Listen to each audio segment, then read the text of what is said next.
Good morning, everyone, and welcome to the Willow City Council special meeting of August 18th. We will call this meeting to order at 10 a.m. First up, Pledge of Allegiance. Will everyone please stand?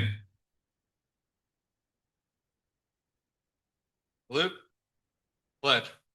I pledge allegiance to the flag of the United States of America and to the republic for which it stands, one nation, under God, indivisible, liberty and justice for all. City Clerk, roll call, please. Mayor Hudson, Present. Vice Mayor Thomas, Here. Councilmember Hanson, Here. Councilmember Pride. Here. Thank you. Item 4, discussion and action calendar. All matters on the discussion and action calendar will be discussed and acted on individually. Individuals wishing to speak on these items are asked to complete a speaker card and submit it to the city clerk. Comments should be directed to the mayor and council members and are limited to 3 minutes. By law, the council cannot discuss or take action on items not listed on the posted agenda. First item 4A, city council vacancy appointment process. Second item will be 4B, city council vacancy applicant interviews. Is there any individuals wishing to any public comment? Not on the posted agenda? Okay. Regarding item 4A, recommended action, discuss applicant interview procedure and appointment process and make any necessary adjustments.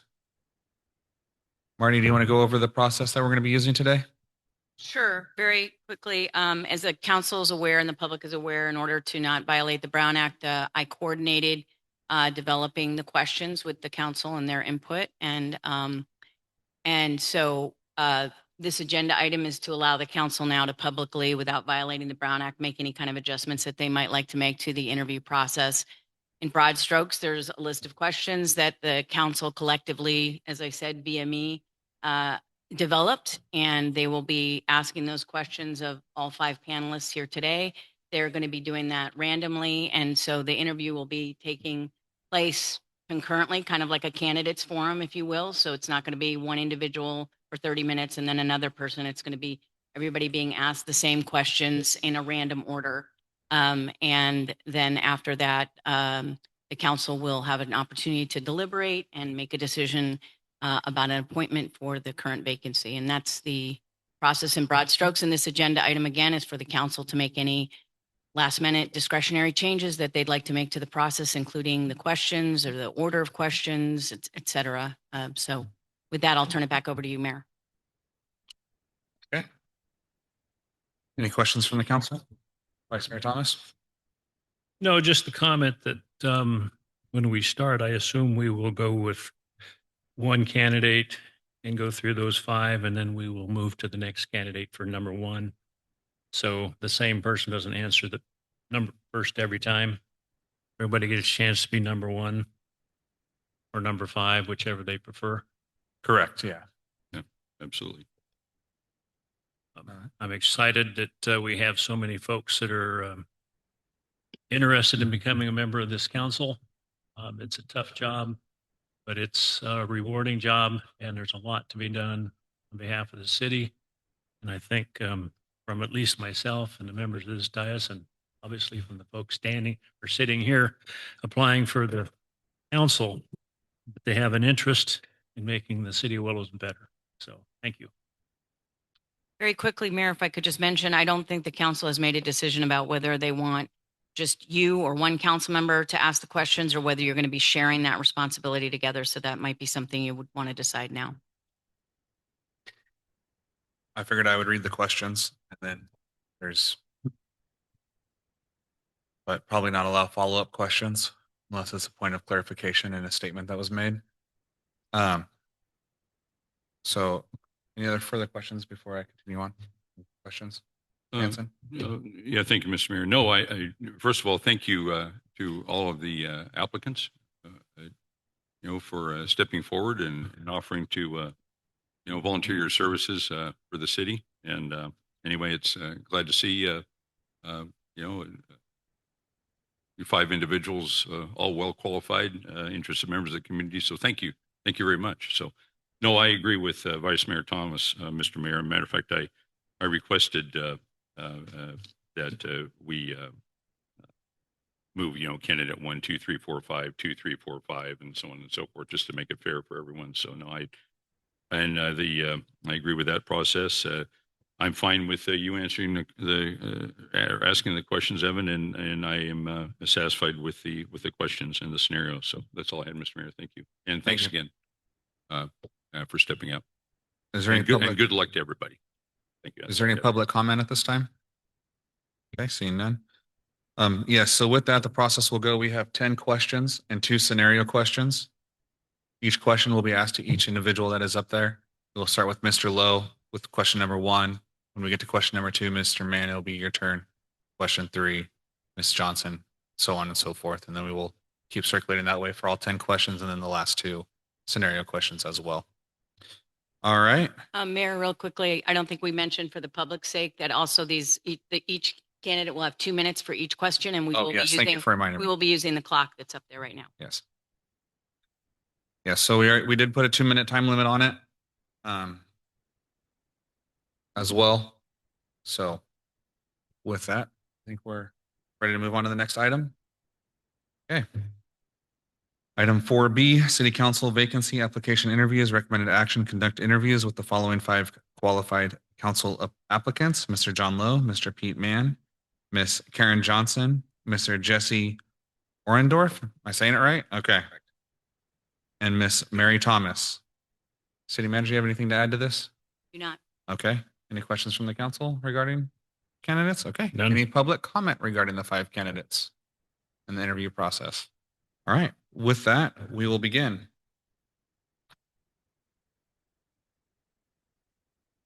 First question, we'll start with you, Mr. Lowe. In 2 minutes or less, please tell us why you wish to be appointed to the city council. What will you bring to the position, and how will that benefit the citizens of Willows?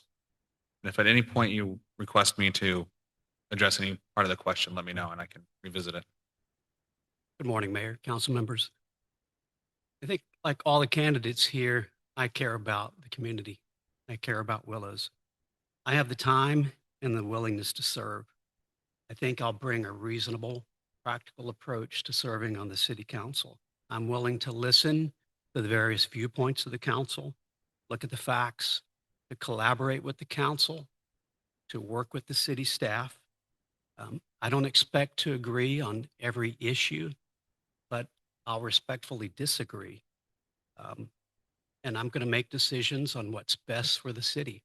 I'll listen to the constituents, voice their concerns, and provide valid feedback. I served for 20 years active duty in reserve military. I served another 15 years working for the federal government civil service. So I know what it means to serve. And I think it's time for me to serve this community. Thank you. Thank you.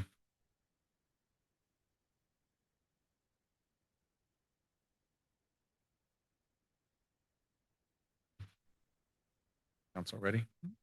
Okay. Yes. Mr. Mann, you want to hear the question again? Nope, I got it. Okay. First, I'd like to thank the council for allowing me to interview for this vacancy. My name is Pete Mann.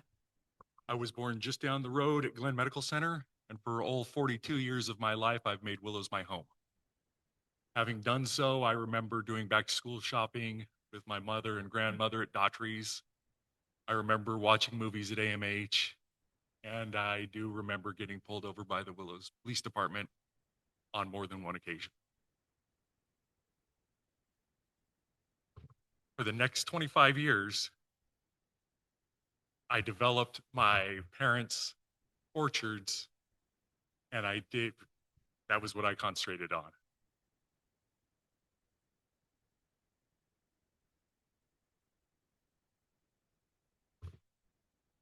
Now that those orchards have been sold, I have the time and the desire to start giving back to my community. I've joined Rotary, and I've done many projects with them, better the community. And I would hope to get on the council and continue that giving back. Okay. Thank you.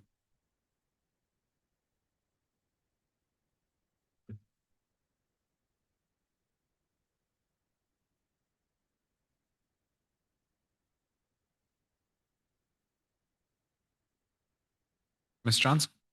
Good morning, everyone. My name is Karen Johnson, and I moved to Willows about 6 years ago to get back to the small town and to have a quieter lifestyle as when I grew up as a child. Growing up in Dixon in the 1970s, it was a population of 6,000.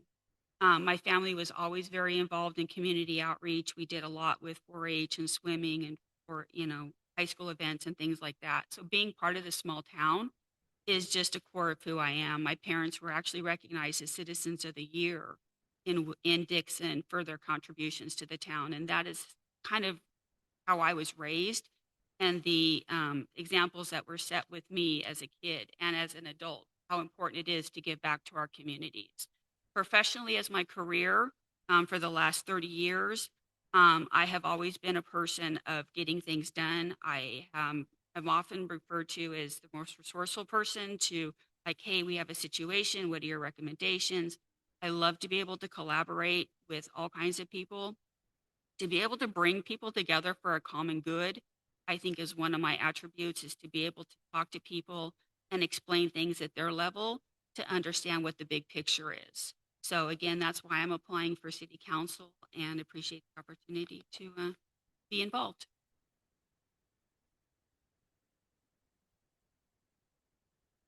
Okay, thank you.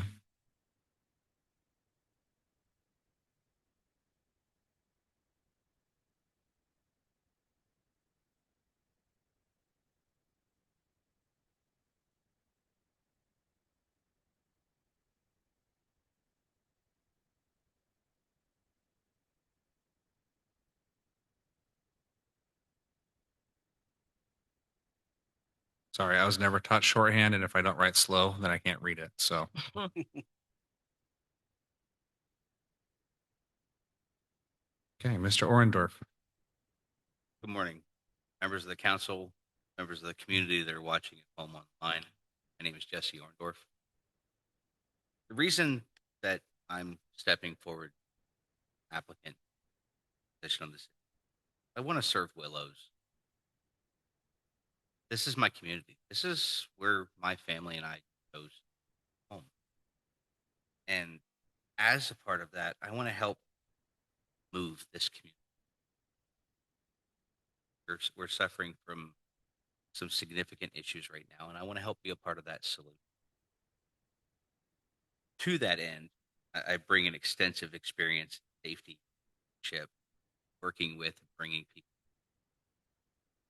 looking at problems not just at face value, carefully and from a data centered.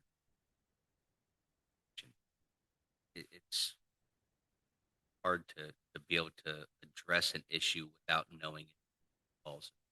You can't get that root cause without looking in depth every possible scenario. I'm coming into this thinking that obviously I don't have all. I am willing to listen, eager to ask questions, want to look at all the facts, and I want to make decisions based on this. I want to look at the facts and make those decisions based on what I believe is going to be best for people, community as a whole. I bring with me 20 plus years of leadership experience, from combat leadership overseas to field environments to working with FEMA to leadership roles to middle and upper management, all the way to I believe I can bring.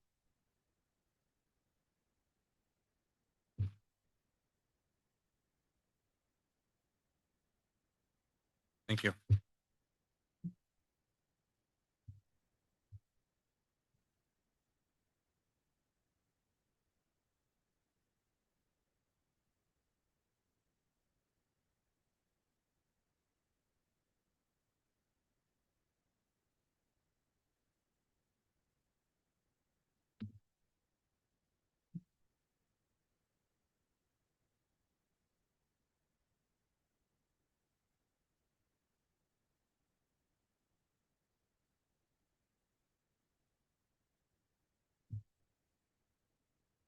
Okay.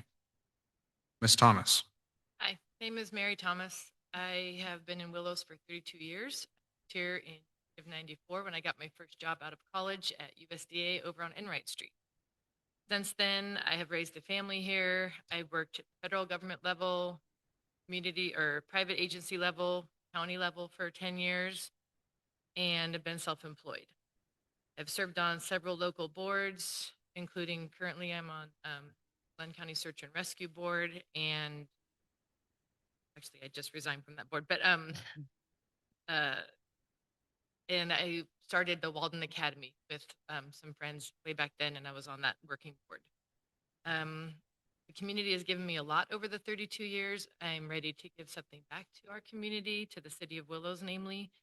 I don't have any agenda. I've seen a lot of negativity around Willows, a lot of positivity, and a lot of apathy. So when I had a few friends encourage me to apply for this vacancy, I decided that the time for apathy was over and I would apply and do my best to give back. I would be committed to the council. I'll work hard to understand the issues and make informed decisions. But like I said, I don't have an agenda. I consider this my hometown. I've lived here longer than I've lived anywhere else. And I'm ready to give back to the city of Willows.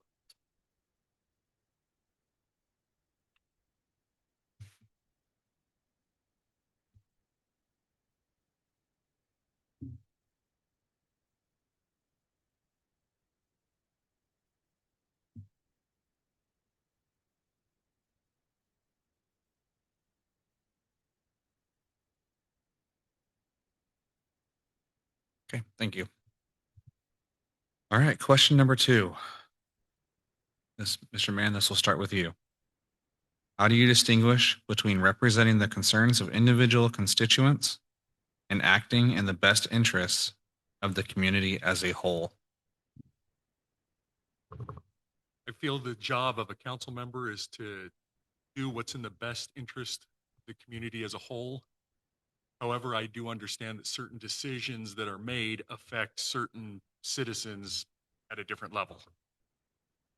For example, about a year ago, I was at a planning commission meeting where they were discussing the building right down the street where Elite Barbershop is now.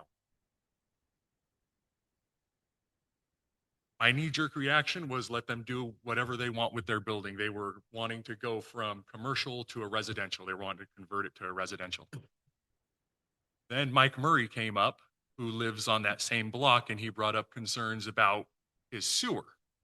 And if it was converted into a residential building, that he may have issues with the sewer. And in that scenario, his opinion, he would be affected more by that opinion than, say, someone living on the other side of town. So it's kind of, you need to take it on a case-by-case basis, and you need to listen to what people are saying and consider the effect of the decision you make to the people that it would affect the most. Thank you. Thank you.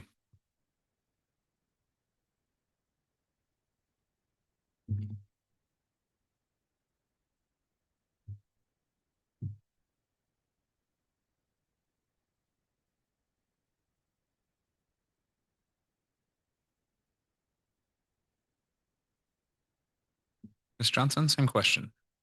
Good morning. So I think the community as a whole is the bigger picture and always comes first and foremost, just like it would with my business. If I was an organization, the company I work for, their stability is the most important thing in my actions. So looking at the big picture has always been the most important, but then also listening to the constituents, listening to the public, listening to their concerns and trying to come to a compromise or maybe an understanding or maybe just an education with them to understand why we have to look at the big picture in situations like this, I think are really critical. And the communications and how you speak with people are really important in issues.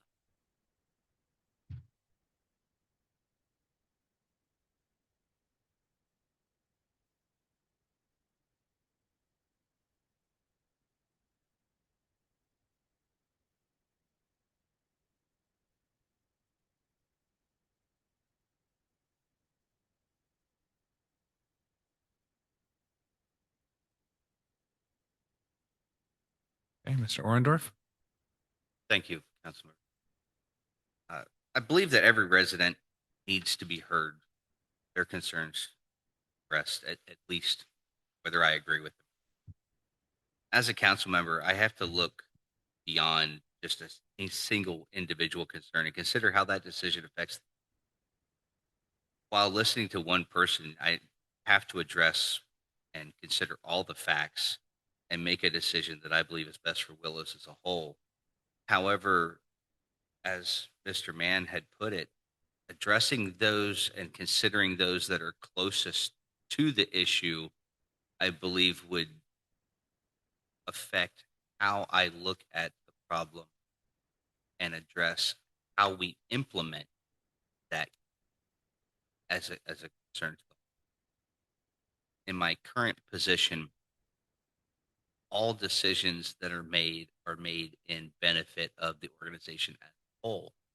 But we look at and specifically go for the information that those that are closest to the action can provide to us. Those that are making the decisions are very rarely the ones that are experiencing what's going with the issue. So having that information from Bureau makes a huge impact on decisions and the information we have available to make the decisions. As he said, we're going to get different perspectives from different people in different places as those decisions affect. So it's so much more of a complex question that can be answered in 2 minutes, but you have to consider everyone. But the end decision has to be a benefit of a whole and not just the.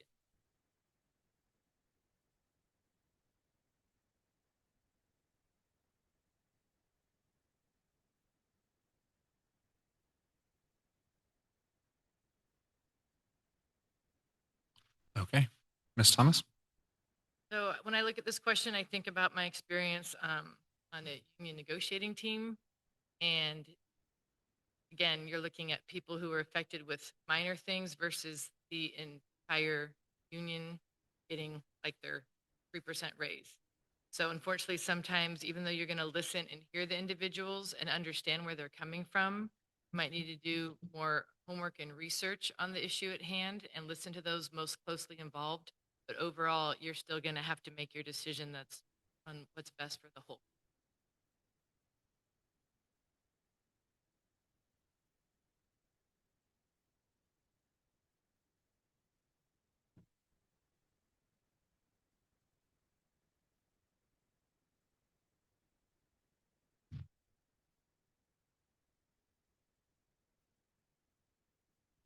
And Mr. Lowe.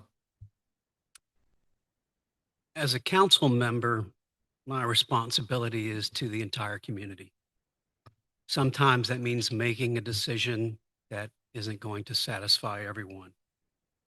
It's not about my opinion, but it is about researching the subject, getting educated on the topic, listening to the constituents, talking to business owners, see what their concerns are, and be able to understand that and address that. If they raise some information that I didn't know about, then that could affect my decision. We have to keep in mind that the city has established some strategic priorities for the town. And and all of that concerns all of the residents of the city of Willows. Public safety, the financial stability, the economic development, those things affect all the citizens of Willows. And if we stay focused on that as council members, then I believe we can meet the needs of our constituents. Thank you.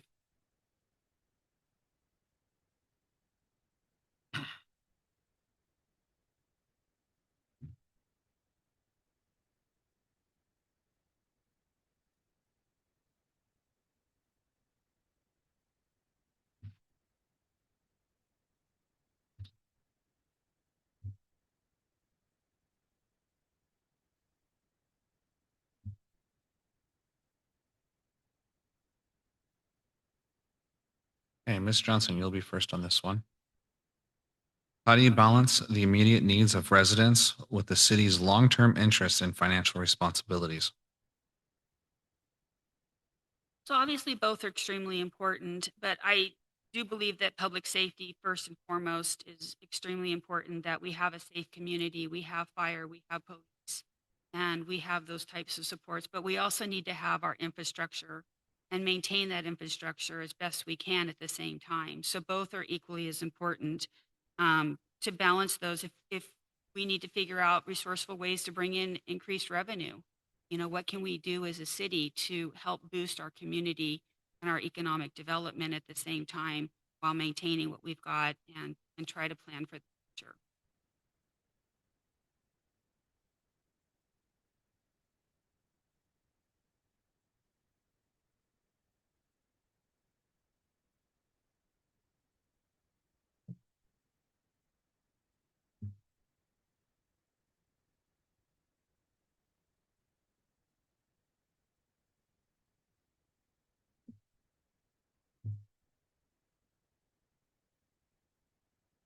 Mr. Orndorff, same question. Yes, thank you, Mr. Trying to balance immediate needs with long-term interests. You have to look at both. I believe that there are some immediate needs that must be addressed, especially as it was just stated, safety or essential services. But I would also want to know what that decision would mean a year from now, 5 years from now, or longer down the road. I don't want to make a decision that fixes a problem today that creates a larger problem right down the road that we have to then fix later. We must find a way to address basic. I think the important distinction is making the absolute distinction whether it's an immediate need or is it an immediate, is something that would be nice to have, or is this something that we absolutely must have? Is this emergency services? Is this police? Is this fire? Is this absolute immediate infrastructure? We have to address those things. We have to find a way to do those. Something if we need to go an extra week or two without mowing the grass in the park, well, we can probably push that off. So it's looking at balancing the two of covering the most important things first and figuring out how to separate, how to cover all of the long-term needs as appropriate.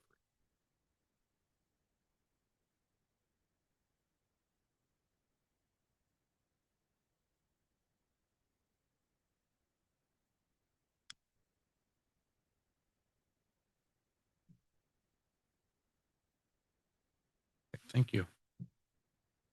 Ms. Thomas. So obviously the key word here is finding that balance. And no question about the city needs to remain viable in the long term, but in the meanwhile, we need to provide essential services to all of our community members. And while public safety is always going to be everyone's top priority, law and fire and medical, we also want, I don't know, when I go to the park to play softball, I want the lawn to be mowed. And when I take my grandchildren who are visiting, you want the equipment to be nice at the parks. I want my toilet to flush. So there's a lot of essentials that need to be prioritized. And as a city council, that's your guys' job to prioritize those essentials and what comes first. But we definitely need to be looking to build our future because we want a lot of stability for our community as well. But all of those things are included in that.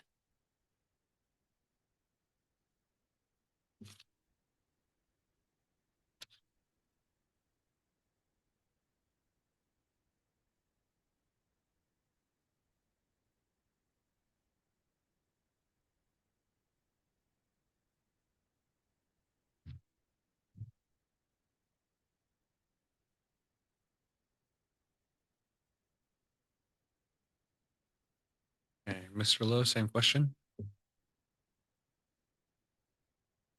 I believe we need to listen to the concerns of the citizens. We need to adjust as necessary, and it is a balance. We stay focused on the council's priorities. Our commitment to public safety requires some difficult choices. And if those choices are something like a Mello-Roos CFD, then we need to be able to explain to the taxpayers why we have to do this and demonstrate to them that we've exhausted all of our other choices in seeking funds. I think the voters just deserve a clear explanation of what we're asking of them. Ultimately, it's up to the taxpayer and the voter to make a decision on things like a use tax, but it really comes down to the city has to be financially stable. So we need to make plans, whether it's 5 years, 10 years out, to make sure that the city is stable and that we can meet the needs of the taxpayers. Thank you.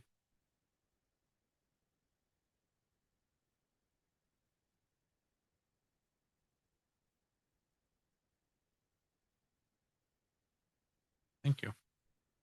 Mr. Mann. I feel in this situation, the first thing that needs to be done is to figure out if what the constituents want, if it's something they desire or if it's a need. Everybody that comes to the council is going to tell you we need something. We need a rec center. We need this pothole fixed.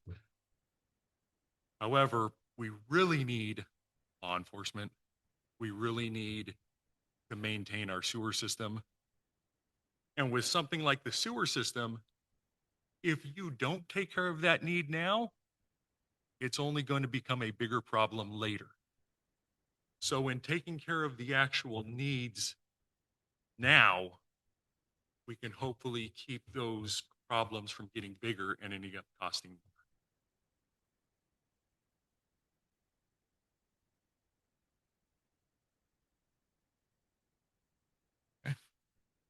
Thank you.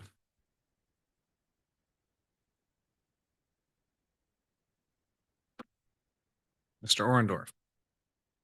If the council has to consider increasing revenues, reducing services, or reducing staffing to address a financial shortfall, what factors would you consider when evaluating those options? Please note there are only 19 full-time city employees. It's a great question. Before supporting either of those options, I want to understand exactly why there is a shortfall. How large is it? Temporary, or is it going to become ongoing? I want to know what's already been done to reduce expenses. What effect has each of those options going to have on our residents and employees? With only 19 full-time employees, any staffing reductions most likely is going to have a significant impact. So looking at that option, I'm not going to take that very lightly. I want to look really, again, into all the facts and the data, financial numbers before deciding anything. Just off the top of my head, I would imagine that any reduction of staff is going to have very low financial impact, but a very high community impact. Same thing with reducing services. Doesn't seem like on our budget line items that would huge impact financially have a large. Increasing revenue have a very large financial impact. And there's many, many options available to try to increase that revenue, whether short-term planning, long-term as a sustainable option. Again, it comes down to the data. Why is it a problem? Can we fix that problem? And what containments, solutions can we provide to fix that problem in the short?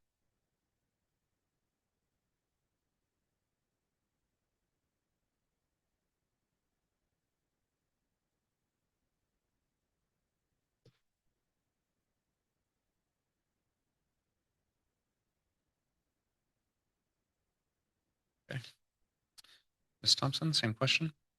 So kind of a loaded question, because I would want to know how are you going to increase revenues? So you'd have to look at all the different ways of increasing those revenues because normally tax increases are looked upon disfavorably by your constituents. But sometimes that's the only way to do it. Also, services and staffing to me go hand in hand. If you reduce services, a reduction in staffing kind of follows. Conversely, if you reduce staffing, you're going to see a reduction in services. So again, I would think you would need to prioritize the services that the city provides and find out if it's doable with less staff, but I would only advocate for less staffing through attrition, where someone retires and the position doesn't have to be filled, or someone leaves on their own for some reason, maybe consider a part-time position instead. But I wouldn't think that reducing staffing normally the best option if you want to continue to provide the services that the community needs. But yeah, loaded question, lots of other questions that come from it. Thank you.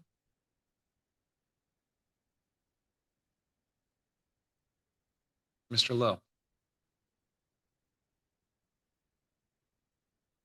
You'll keep hearing from me that financial stability is the key. It's the priority, and without it, all the other priorities will fail.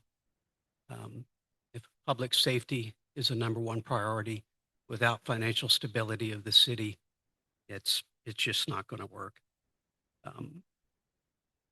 When you look at the staffing in the city, a police department will add an additional 10 to 12 employees. Now that goes up to 29 or 30 employees. You have to fund the pension obligation fund, contributions to their pension. So there are significant costs associated with that. You have to look at all the fiscal options, things like certificates of participation for the city to take on, to fund things like the initial startup of a police department, grants, and efficiencies through shared resources. If we implement a police department, for example, how do we phase that in? How can we leverage the services of the sheriff and gradually implement those costs where we spread those costs out? I believe you need a 5-year plan, a 10-year plan. You need to account for contingencies. If things happen, if the state of California has another bad year with their pension fund, how does that affect the city of Willows? What's that going to cost us? We have I believe, a $6 million bond that we're paying on for the pension obligations right now. So these things are all considerations. We have to know what we're up against financially. Thank you.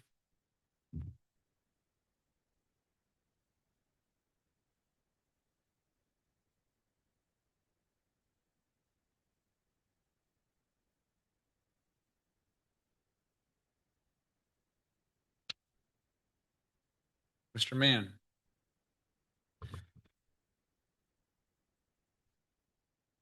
This is one of those situations where you have to pick the least bad option. None of these options are good. Increasing revenues, reducing services, reducing staffing. I only see one way forward. If you reduce staff, we're already on a skeleton crew. There's not much to be cut there, in my opinion. Increasing revenues, we just passed Measure I.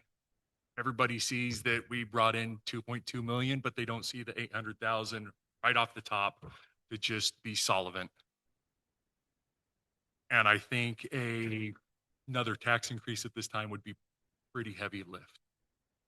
The only option I see is reducing services. Now, we could increase revenues over the long term, but the way I read this situation, it sounds like this is something we need to solve right now for this budget. And growing economically isn't something that just happens overnight. So that's how I would come at this problem.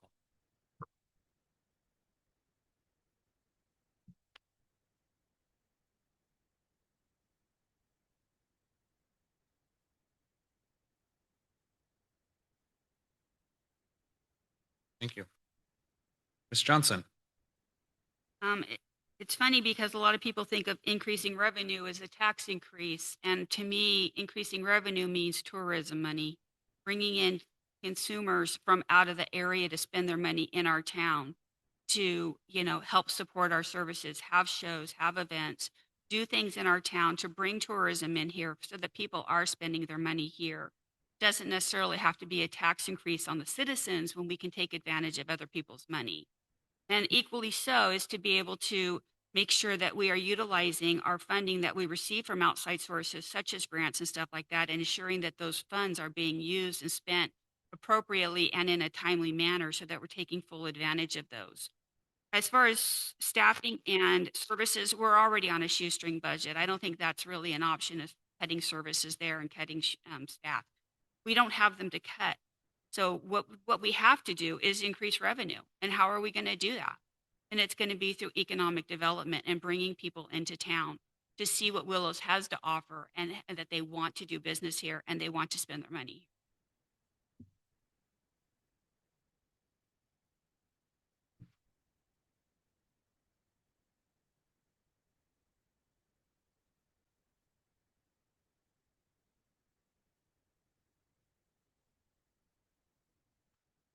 Thank you.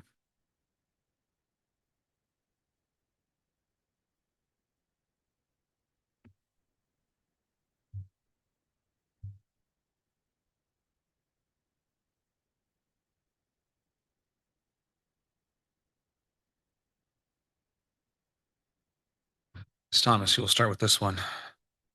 How would you evaluate the costs, service levels, and long-term financial impacts of contracted law enforcement services compared with operating a city police department? Well, first I would want to look at the past contracts and records of the service levels that were provided.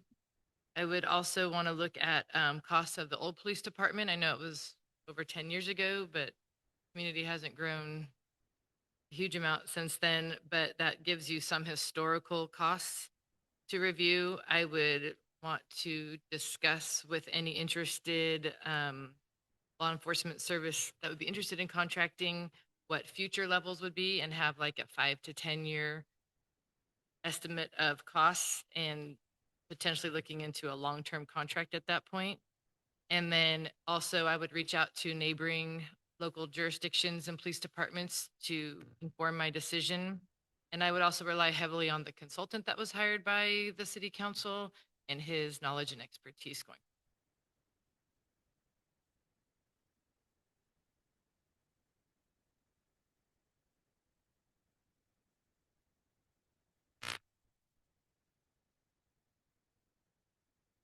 Okay, thank you. Mr. Lowe, same question. I would say we need to learn from our history from 2017 when we decided to shut down the police force then. What were the causes? The city's decided to proceed with a local police force. I support that decision. But I believe we need to evaluate what the impacts are going to be. What are the startup costs? How are we going to fund those things? What is the 5-year plan for continual funding? How do we support that? What are the service levels that we expect from a local police force versus the sheriff's office? How can we share resources in the initial startup phase? How long do we phase that in? 2, 3 years? I believe there should be an incremental increase in the police department as the city can afford it. If the city can't afford it, then we don't do it. But then we have to do it. So we have to approach this with short-term funding, initial startup, and then the long-term funding. We need to consider to pursue grants or short-term salary relief, equipment costs. Those things don't sustain you long-term. You can't fund the police department based on grants that you might get or future economic development. You have to go with what you know. But we also have to focus, and that's why All of these priorities tie together, the economic development, the financial stability, they all work together. And in order for them to succeed, we have to make good financial decisions. We have to be efficient. We have to exhaust any outside funding that we can get to achieve this goal. Thank you. Thank you. Mr. Mann, same question. How would I evaluate the service levels? Frankly, I don't believe I can. If memory serves, the council requested information from the sheriff's office about their patrolling and have yet to get anything. So if we can't get the information from the sheriffs, I can't be expected to evaluate their service levels. As far as cost and long-term financial impacts, I believe the council also had a study done where it was found that if we opened our own police station over the course of 10 years, we would be $3 million ahead of the game as opposed to paying the sheriff at the current levels. It's also next to impossible, though, to evaluate the cost and financial impacts while Sheriff Warren was the acting sheriff, we were paying $1.5 million. When the new sheriff got in, he raised the deal nearly $1 million. And then 3 years later, he raised it another $1 million. And nothing to say that in 3 years, when the assuming there was a new contract, there's no guarantee that it wouldn't go up another hundreds of thousands or $1 million. So evaluating these three things, in my opinion, would be very difficult without cooperation sheriff's office. Thank you.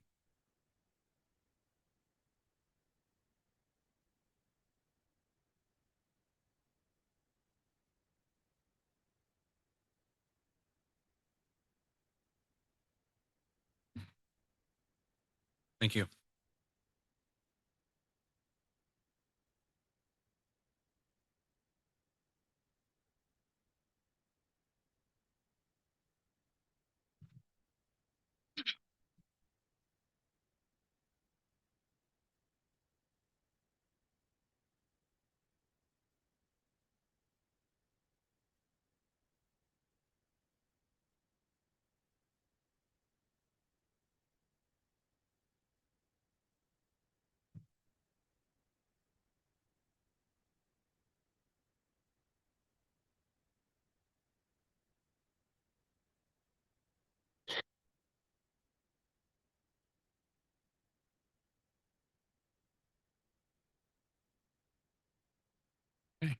Ms. Johnson, same question, please.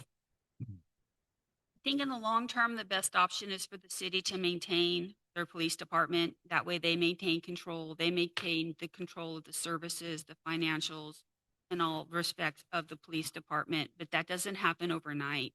And so it's important that while we are trying to evaluate and with the help of the consultant, which I think is fantastic, to get it established, to get things up and running, it would be great if we could contract with the sheriff for a skeleton crew of just a couple of officers.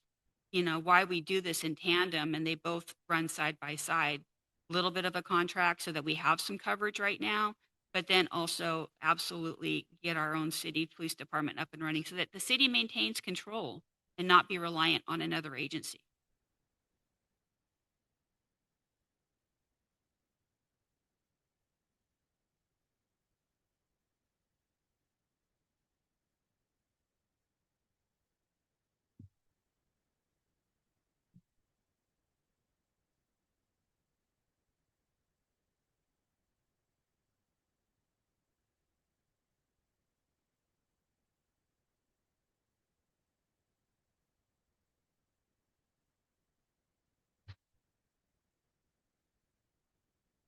Mr. Orndorff? Thank you, Mr. So the base question here is evaluation between the two. Again, it comes down to to raw data, accurate studies of what are we getting dollar for dollar, service for service. We've had difficulty gleaning that information from the sheriff. The information that we would have from Willows Police Department is over a decade old. So in the last decade, our community has gone through some significant changes, whether that's businesses, whether that's apartment buildings being built, whether that's infrastructure changes, dynamics of the community. It's hard to go with the information that we currently. So looking at attaining new data to be able to make those comparisons accurate, very important.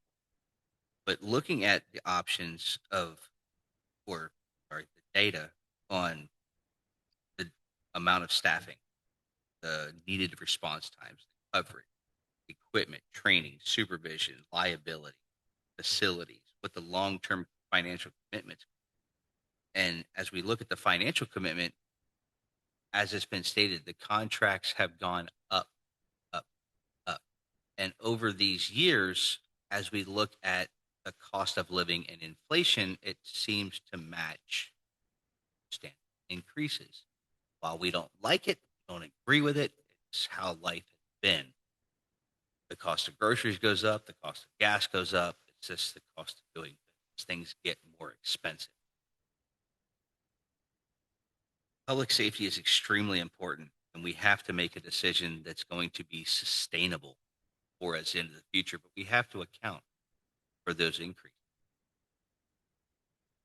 Okay.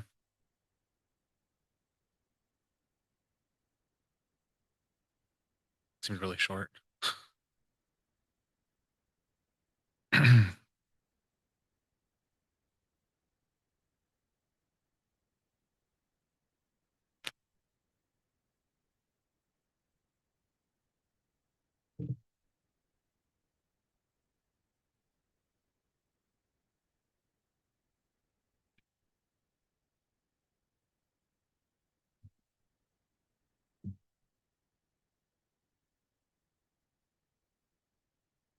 Thank you.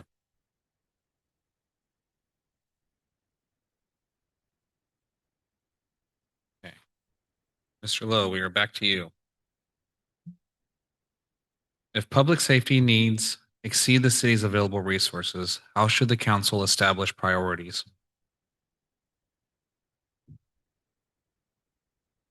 The council needs to stay the course.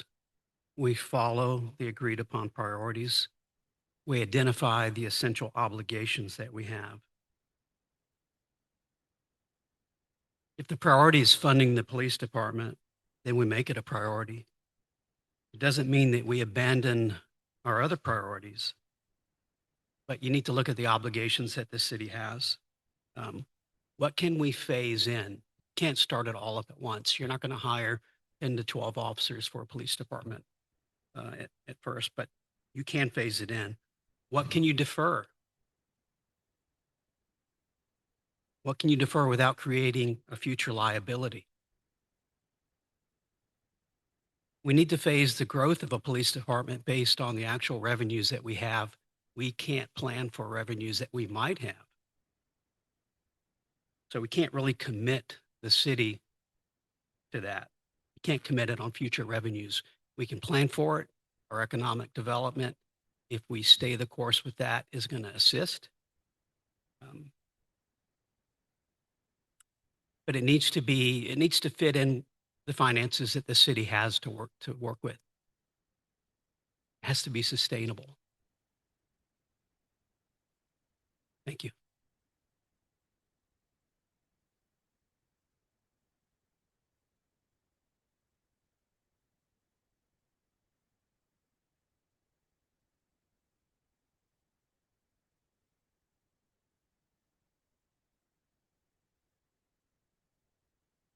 Hey, Mr. Mann, same question.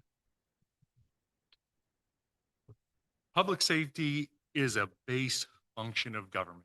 Public safety should be our number one priority.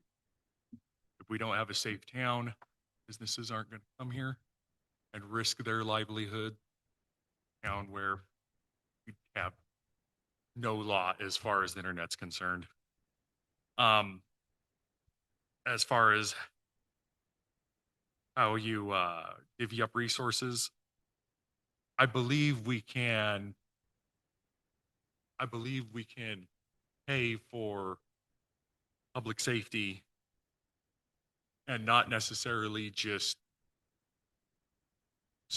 give money away. Basically, just pay whatever it takes. I think the opening of the Willows PD would be a good step in that direction to get public safety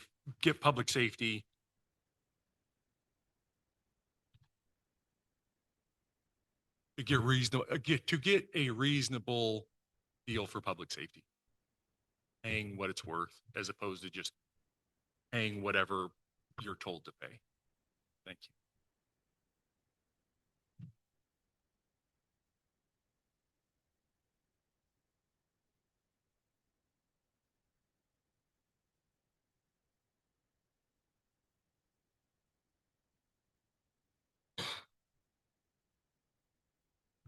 Okay, Ms. Johnson. Obviously, public safety is a hot button, and it's not a questionable option. It's a must. And therefore, I think also looking at our spending, the city spending responsibly, making sure that, we are spending money wisely, that we're look at, how are we spending our money? How can we recover money? And then, also, for an example, spending money on the engineer, wiring money or wiring the list to the county, that was $7,000 twice a year. Well, does the list change? So looking at how we're spending money, where we're spending money, are the solar panels up and running? Are we balanced there? So I think also looking at the bigger picture of our financial stability is also just as important to maintain so that we can maintain.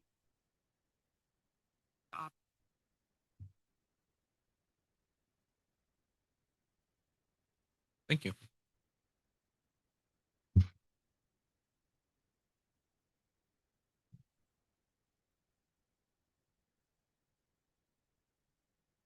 Mr. Orendorff. Thank you, Mr. As the other candidates have clearly and accurately stated, public safety has to be the #1 priority. That being stated, priorities have to be based on our needs, and then based on that, what our available resources are. Have to be realistic in what we can afford.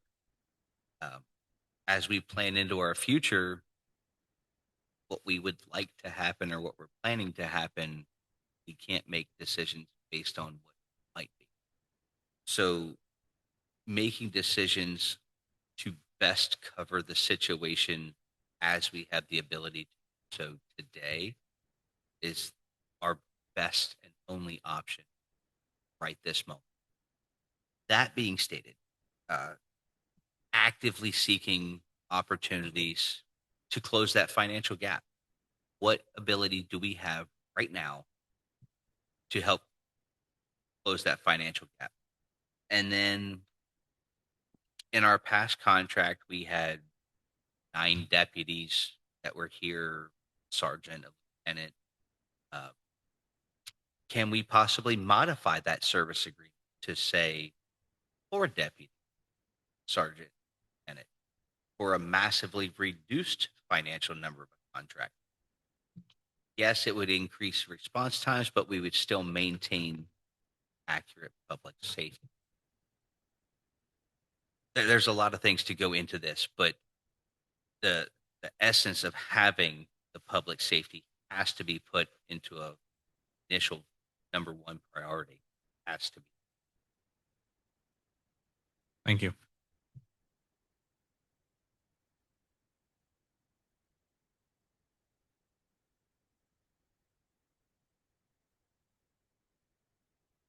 Ms. Thomas.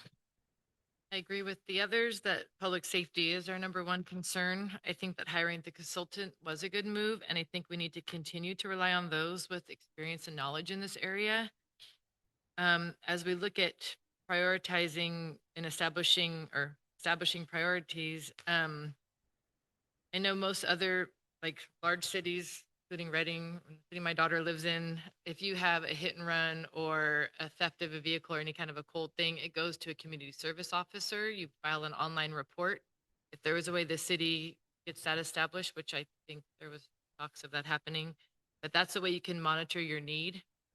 You can see what the majority of your calls are, and then you can prioritize what needs to be met, whether it's hiring community service officers to file police reports for people who've had like those cold calls, or animal control officers. As you start to phase in your police department, maybe you can start with where the most of the needs are based on that online reporting system. And then Linda said, when you are looking at a contract, potentially also reducing some services in the contract, but it'd be nice to have information on where the needs are. You'd start collecting information on what the majority of the calls in Willows are. That would be.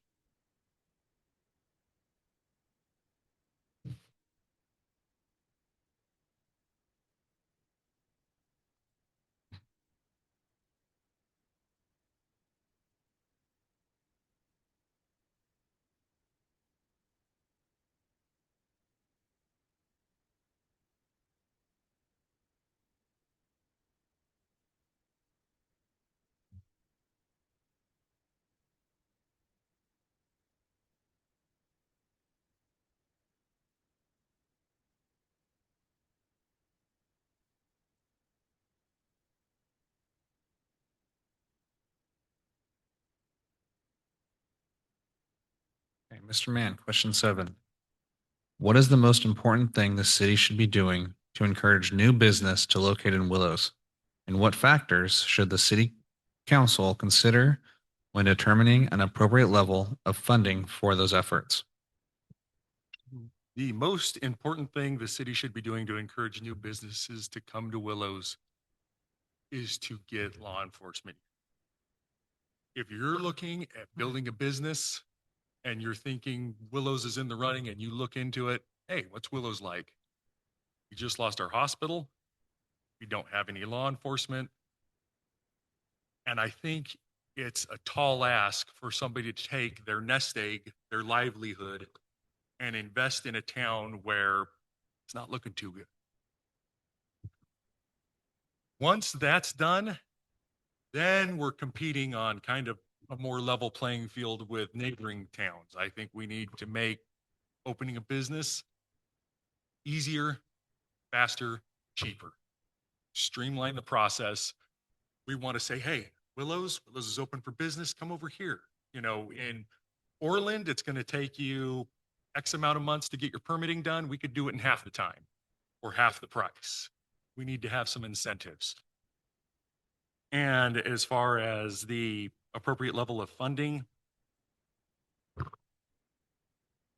I think if we really wanted to get some businesses here after we opened up a police station, if you had like a tax moratorium for a couple years to where a business can say, hey, I can build a facility in Willows, not have to pay the local taxes for 5 years.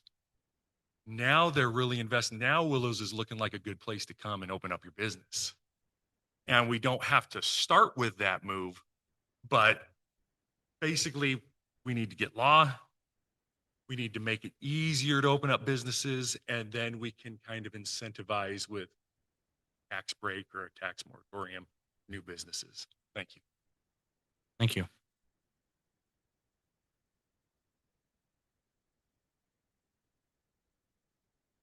Ms. Johnson?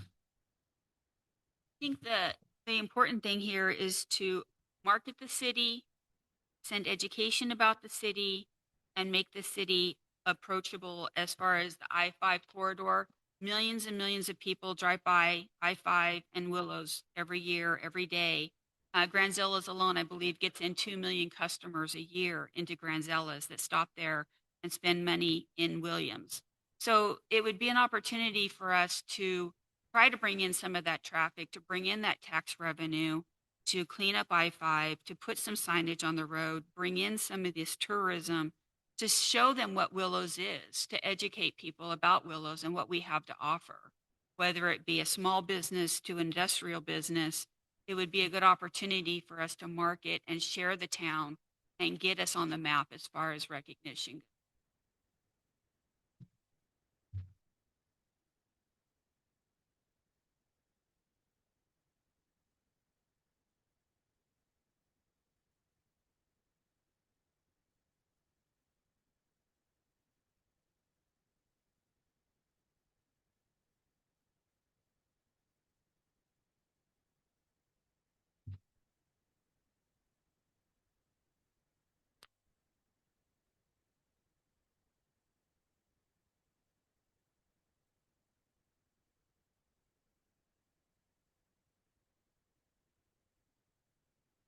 Thank you. Mr. Orndorff. Thank you, Mr. What can the city do to encourage new business?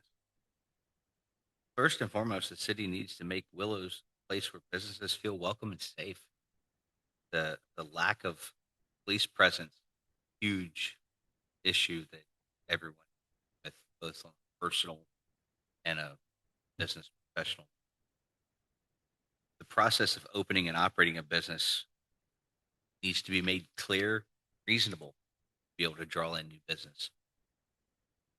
Also looking at, speaking with local business owners, right? What is the barriers that you faced opening and maintaining your business? What are we dealing with? What can we fix? What can we help streamline to bring in additional business? What are some of the benefits that we can help put out there? What can we advertise? Speaking to the people that are already on the ground operating, speaking to the people that are in the pipeline, that are currently applying for licenses or have applied for permits. What can we do? We can speculate all day long with advertising, incentives, but speaking to the folks that are currently in that process, asking them, what can we be doing better? What would have made it easier for you? Or the folks that applied and decided to walk away? What made the difference? What was the final straw for you? What could we have done different? And use those to advise our decisions.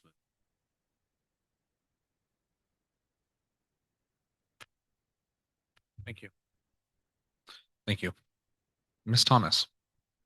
I agree with what everyone else has already said. We need to find a way to solicit those, that good growth and quality businesses. However we do it, with streamlining the process, making it easier, talking to others there. But we also have to, like someone else already said, put ourselves on the map. So what do we have to offer? We have the racetrack. We have our hunting and fishing. Like huge amounts of people come in seasonally for that. I-5 is a huge transportation corridor. So whether we need to go out and look at truck stops or hotels, restaurants to fill I-5 and get rid of, so when people drive through I-5 on going through Willows, they don't see the empty lots. I think that will go a long way. And then also having an economic development committee to look into some of these things, who can attend economic development forums, who can go out there and talk with other county and city leaders on this topic and find out what has worked for them, what they can learn from them to bring back to Willows to go and accomplish some of these goals that we've all talked about.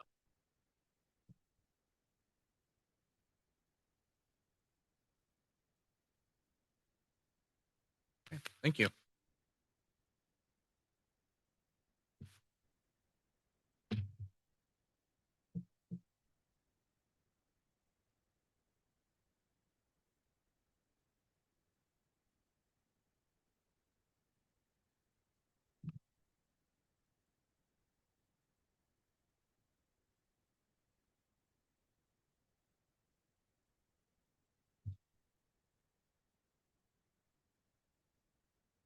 Okay. Mr. Lowe, same question, please. I believe there was an I-5 feasibility study that was done, included the city of Willows, Orland, and Corning. And what stood out was Willows had 2 Tier 1 sites ready to go, shovel ready. The south side of town, down towards the Chevron station, on the north side of town, we have 2 sites that are Tier 1, meaning they have the services needed, and they're close to being shovel ready. No other town in that corridor, in those 3 towns, has that to offer right at the start. It's important that we establish the police department. Businesses need to know their property is protected. That is a core part of that. The I-5 corridor provides us with significant potential. 25,000, 30,000 cars every day pass through there. Williams is 28 miles to our south, Orland, 16 miles to the north. I think the key is incentives. We have to provide financial incentives to potential businesses. The city could investigate performance-based incentives, such as temporary sharing of incremental sales tax revenue, if it's legally permissible. The incentive should be tied to new development, not existing. New revenue, rather than giving a business just a tax break.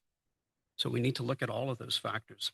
We need to attract businesses that fit in our infrastructure and businesses that support the workforce that we have here in Willows. Thank you.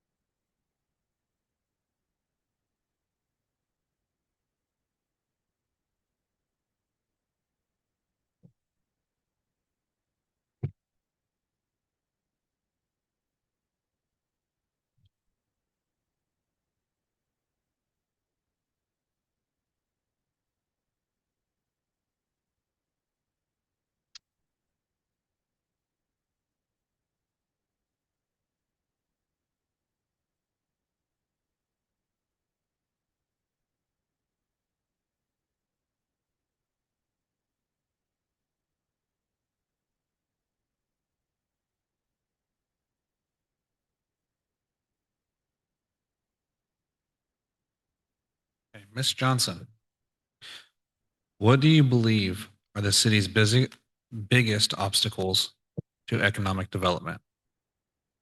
Believe there's 2 of them. One is financial. Is right now we're trying to just get a police department off the ground and get established.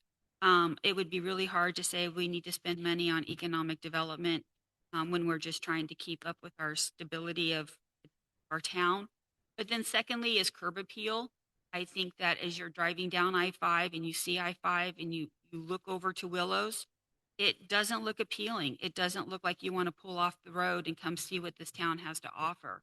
So I think that, trying to find the balance of spending some money to clean up the city, to bring that traffic in it's a tough road right now.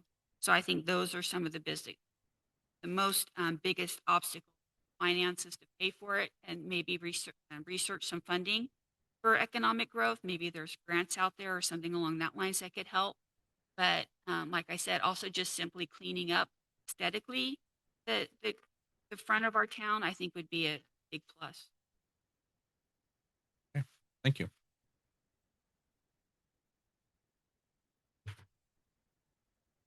Mr. Orndorff, same question. Thank you, Mr. Mayor. Without being able to have all of the answers that I've previously discussed, I don't want to assume I know the biggest obstacle. Looking at the information that I've currently been disclosed, but going out talking to current and potential business owners, I want to look at the things that are available within property structure, permitting process, costs, what the workforce needs are, and then the businesses themselves, what's keeping them from locating or identifying those actual barriers before trying to come up with a decision on how to fix them. One local business I spoke to indicated that it took them in a process almost 2 years from the time that they applied for their business licenses and permits to actually being able to open them. It took some serious dedication on that business to want to be here. before they were able to actually open their doors and start selling.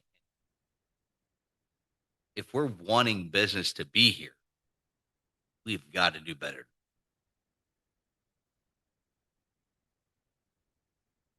Looking at what some of the other candidates have said, I think to some of the areas, the curb appeal, you know, we have these lots that are unmaintained that are facing them. We have backsides of lots that have just junk, garbage, and fallen trees laying. The exit areas just barely. Having something done with those areas go a long way to make it appealing.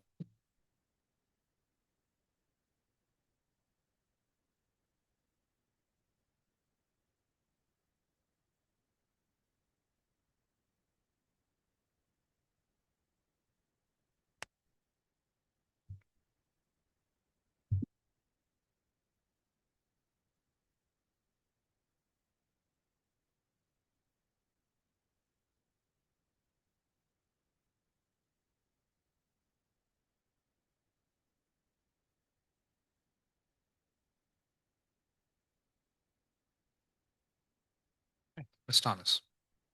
So I think one of the other obstacles that we face is the fact that we're kind of an isolated area in that we're surrounded by farmland, but yet we're also very close to other larger areas. It's easy for people to drive 45 minutes to Chico, an hour to Reading, an hour to Sacramento to do their shopping. So I just think, again, we need to draw people here to Willows, have a reason for them to come into town for their shopping, including like the rest of our county residents and our farmers and everything. They buy a lot of things in town, from tractors to chemicals, supplies. We want to make sure those businesses stay here. So not only trying to bring in economic development, but keeping the businesses that we already have in.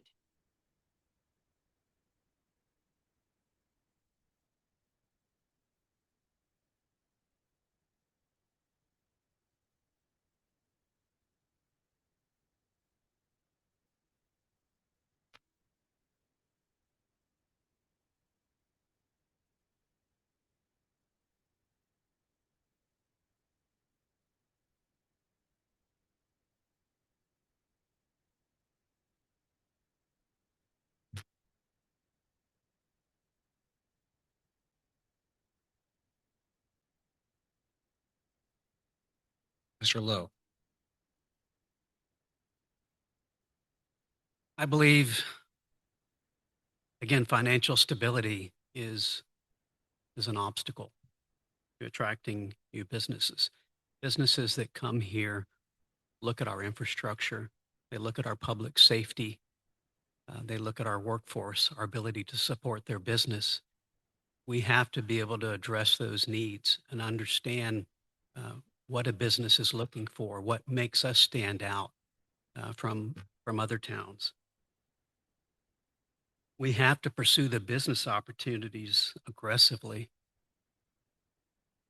We need to use grants that are out there, low interest loans to improve our infrastructure. Our wastewater treatment plant needs capital improvements, and it shouldn't be just on the backs of the ratepayers.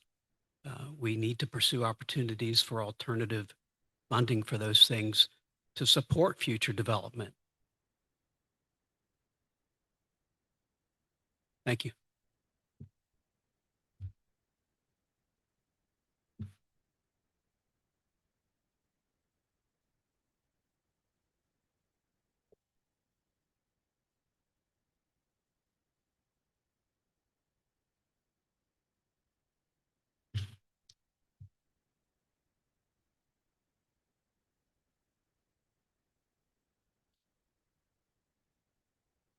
Mr. Mann. I believe we have three main obstacles to our economic development. Our first one is image, lack of law enforcement, hospital closing down. And like my other applicants up here said, you drive up I-5, you look over at Willows, there's a bunch of star thistle, garbage in the back of some yards. The old Casa Ramos building is dilapidated, looks terrible. And we don't have anything going on really on I-5. If you're driving up I-5, you see Williams, they're building stuff. Orland, they're building stuff. Here, doesn't look like that. And I kind of feel like that becomes a vicious circle. We just won't come here. Second, I think we have a lot of negativity. I hate to bring Facebook up, but you see, oh, we're going to open up this restaurant. All these people, I hate this restaurant. We need another Mexican restaurant. Like we need a hole in the head, or they just complain about stuff. In my opinion, if you are willing to come here and invest in my city with a legitimate business, you are good people, and I welcome you with open arms. The last issue is something Mr. Lowe brought up that I did not know about our tier 1 properties.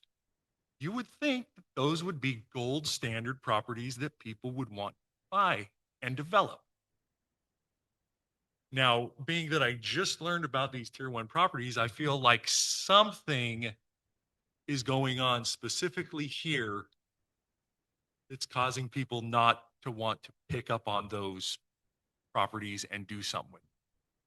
I don't know if it's permitting. I don't know if it's the person that owns the property wanting too much for it, but I feel it's worth looking into and trying to get to the bottom of in an effort to maybe move those properties, get some economic development coming our way. Thank you.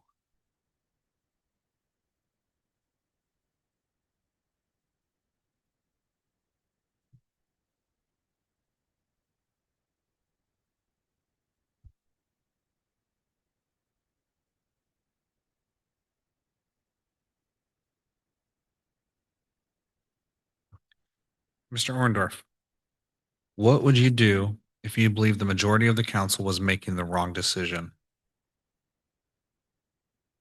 Thank you, Mr. Initially, explain my concerns, both respectfully while supporting my position with the facts that I have at hand. I understand that other people are going to have differing opinions than myself. Just because someone has a different opinion, I welcome hearing different. It's how I learn. Having different information, different perspectives on things, a lot of times clues me into something that I may not have even considered when developing. After hearing all of those positions and information being then, I still believe that the decision. I'm just going to vote my particular position, vote what I believe be the best decision. If the majority ultimately votes differently, then I respect the decision of the council. Not something that I'm going to outwardly test or speak down upon. Having a difference of opinion is just that. I believe one thing and the majority believes something else. It's okay. If my perspective wasn't in the majority, then that's what happens to be.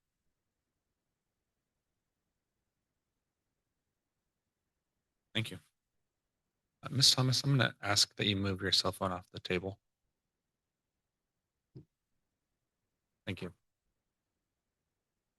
Ms. Thomas, same question to you, please.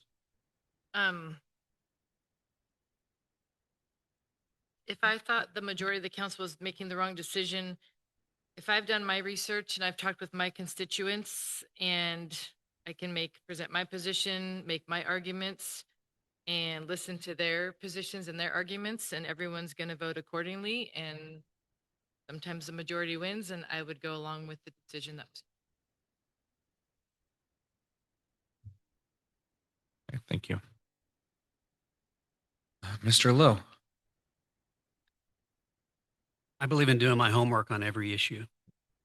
And I understand that I may not agree with everything the council approves, but I'm able to respectfully disagree and state my position on it. My obligation is to the constituents, to the entire town. Once the council makes its decision, though, I'd support the council's ability to move forward. And I'd support the staff to execute the wishes of the council. Thank you. Thank you.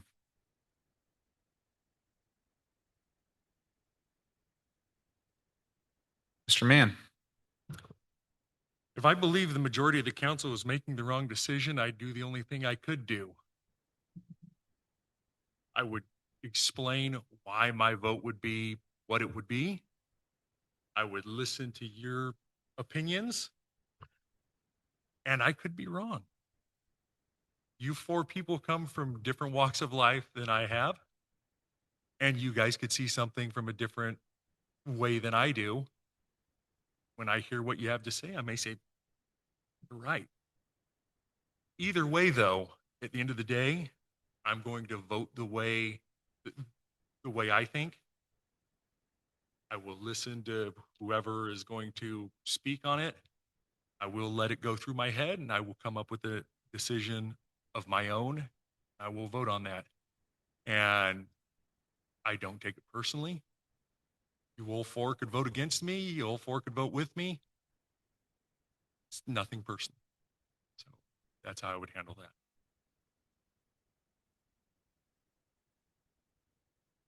Mr. May I make one final comment to this question? Unfortunately, no, that's the process that we're going with. Okay. Appreciate you asking. Ms. Johnson. Everybody brings different experiences and different observations to the table, and I respect everybody to have their positions. So I think after open discussion and we've reviewed all the facts, everybody votes accordingly, and I respect everybody for their opportunity to do that.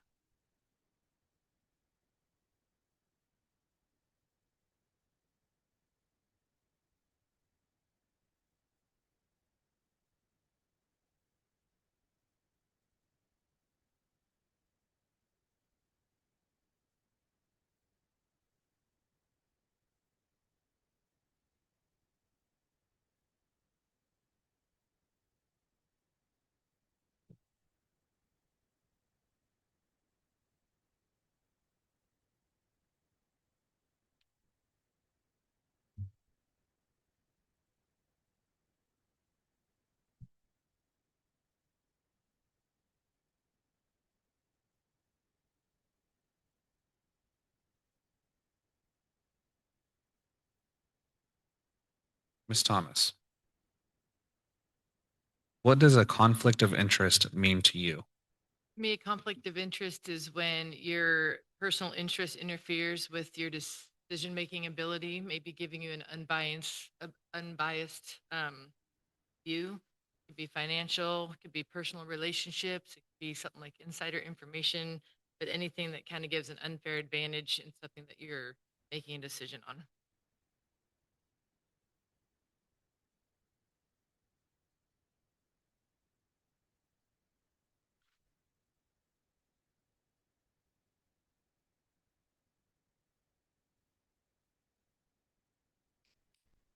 Thank you. Mr. Lowe. Conflict of interest is about trust. Anytime our personal family or friends or financial interests could influence my vote as a council member, then that's a conflict of interest. Under California law, I have to publicly disclose that. You file it on that Form 700, I believe it is, and then you leave the room. Our job is to make decisions for the 6,000 residents of Willows, not for ourselves, our family, or our business. And in the end, you have to ask yourself, does this situation look bad? And if the answer is probably, then you can recuse yourself. Thank you. Thank you. Mr. Mann. In my opinion, a conflict of interest is when you make a decision that will produce gains for either you or any of your people. I was at a planning commission meeting when they were discussing the food truck moratorium. There was a woman sitting in Mr. Thomas's chair I do not remember her name, but she recused herself because her family owned a food truck, and implementing a moratorium on new food trucks would cut down the competition for her family's truck. So if I were voting on something that specifically would benefit me to vote one way or another, I would have to recuse myself because that would be unfair. Thank you.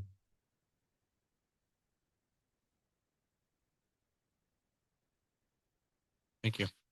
Ms. Johnson.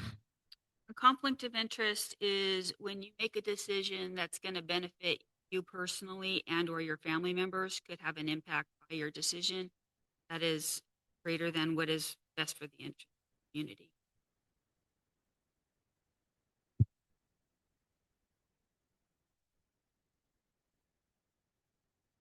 Thank you. Mr. Orendorf. Thank you, Mr. Mayor. As most of my other applicants stated, conflict of interest is when a personal or financial interest could interfere with, but I also like to add, or could appear to interfere with my responsibility to make decisions for the public good. If I have a potential conflict, I am required to disclose it, and I'm required to follow both legal and council rules regarding whether I am allowed to participate in any discussion or decision on that subject. The public's trust within this council is paramount. Without that trust, this council cannot properly function. So I wouldn't want anyone questioning whether that I had made a decision part of this council based on a reason, any public, personal, or financial gain. So any doubt or question involving any subject matter, I would have to recuse myself from any and all discussion on the subject matter at hand, the entirety of the discussion or decision involving that.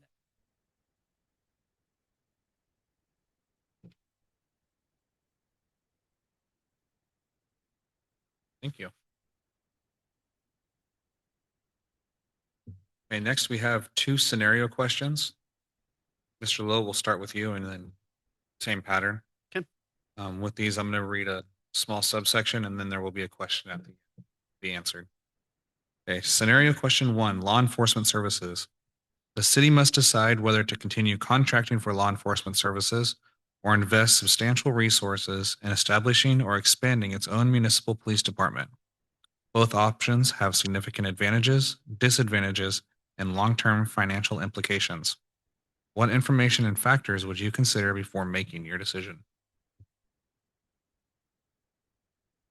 First, I support pursuing the Willows Police Department. I think it's a good decision. Public safety costs the average small town in Northern California about 60% of their budget, 50 to 60%. That includes the fire department. It's a significant expense. Before I could commit to a final decision on that, though, I would like to understand how are we going to fund the startup cost? We've discussed that, and there are many options to do that. Is there a fiscal plan 5 years out, 10 years out on how we're going to sustain it? I agree that a police force, a local police force, can provide improved response, community involvement, and better accountability. So the questions are, how do we fund it? How do we sustain it? What is it the public really ask of us on this topic? Thank you.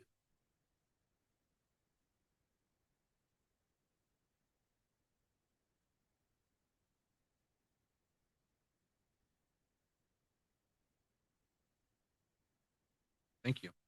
Mr. Mann.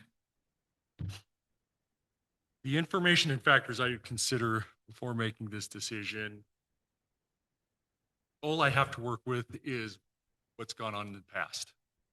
Like I said, in answer 5, we started out at 1.5 million, went up nearly a million, went up another million. We're looking at 3.4 million right now. Fact of the matter is, we're forecasted this budget to have a $250,000 surplus. If we just pay what he wants, we're looking at a $750,000 deficit. and then another $750,000 deficit, and another.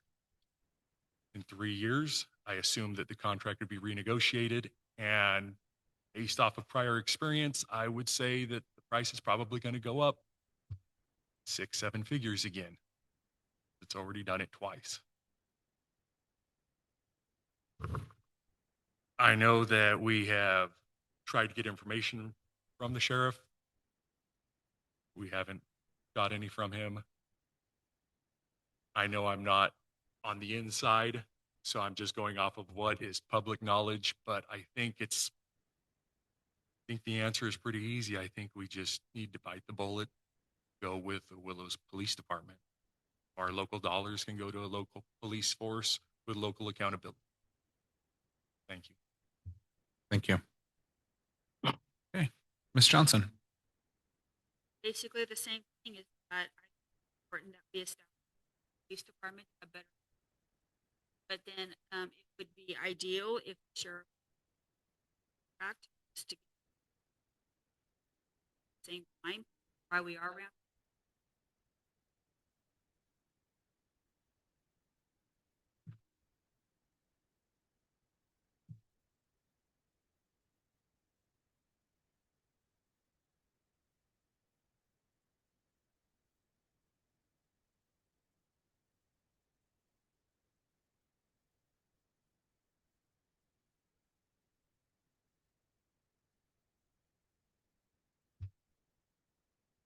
Okay, Mr. Orndorff. Thank you, Mr. Mayor. As most of the other candidates have discussed, my personal belief here that the Willows PD is probably the option. However, as a member of this council, my personal belief, very little to do. I do. Potential council. Looking at a comparison in both options prior to making any decision is very, very important. Looking at actual costs. What is included in those costs? What do we get? Looking at personnel, benefits, training, equipment, vehicles, facilities. Comparing all of those. What's the response times, accountability, and what each option of that realistically provides to our community here. I wouldn't be able to make a decision based solely on what that option looks like today. I'd want to be able to look at forecasting what that option is going to provide in a level of safety into our future and financially into our. It's hard to predict what inflation is going to do to cost, but we can pretty much settle on the fact of what it costs today, not what it's going to cost 3, 5 years from now. It's going to be higher. Understanding that, we have to forecast that, whether it's contracted services with someone else or internal costs with ourselves. We're going to have to remain competitive or we will lose internal police to another entity elsewhere who is competitive. So factoring all those things together, it's not just a matter of what we personally believe, but digging down into the data. We need to look at the numbers. We need to look at the facts. Having that available information was going to make that decision. Thank you.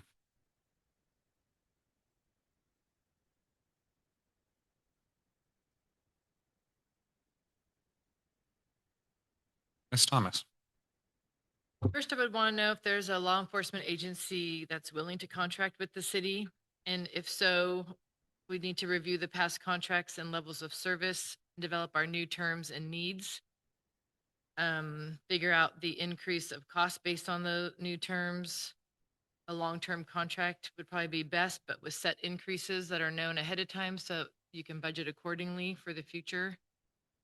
And then for the police department, is it even possible? Does the consultant have a 5 to 10 year plan that shows funding sources and shows that it can be done? How long before a police department could be fully up and running? And what would the next few years look like in the interim between starting that police department and still providing a level of law enforcement service? That I would want to look at for both of those scenarios.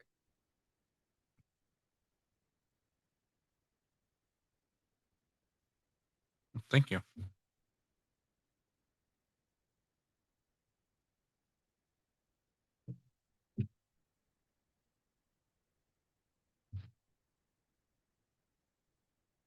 Okay, Mr. Mann, we'll start you with scenario 2. Scenario 2, public opposition.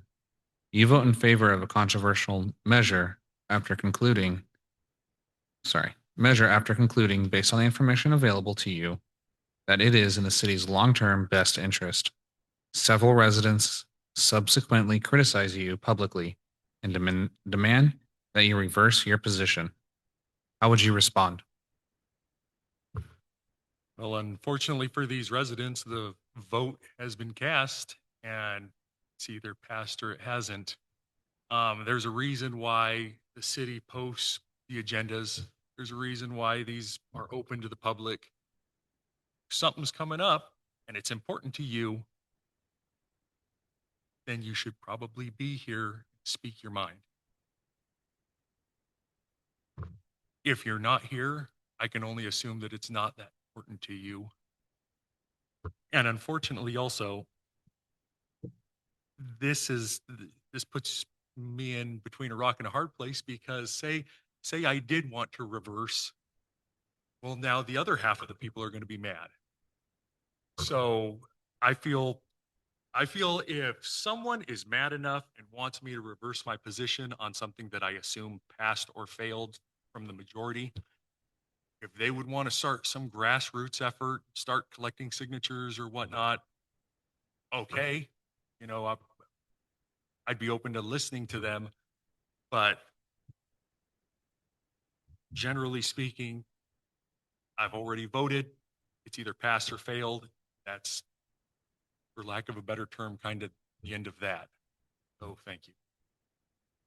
Thank you.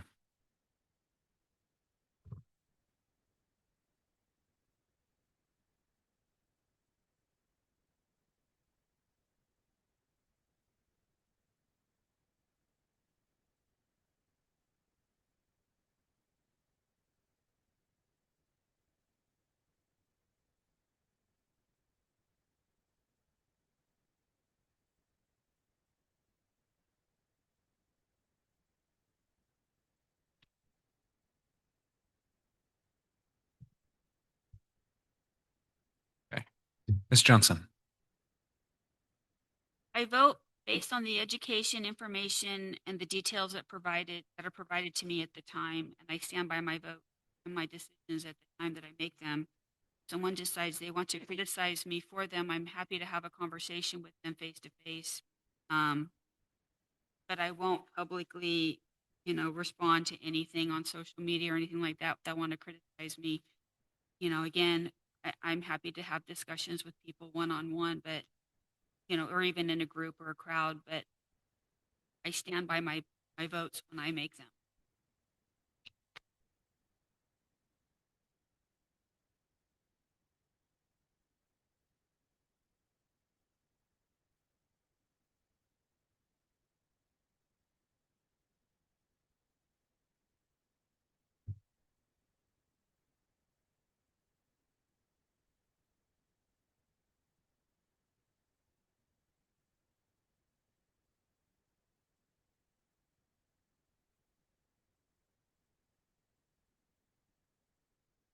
Okay, thank you. Mr. Orendorf. Thank you, Mr.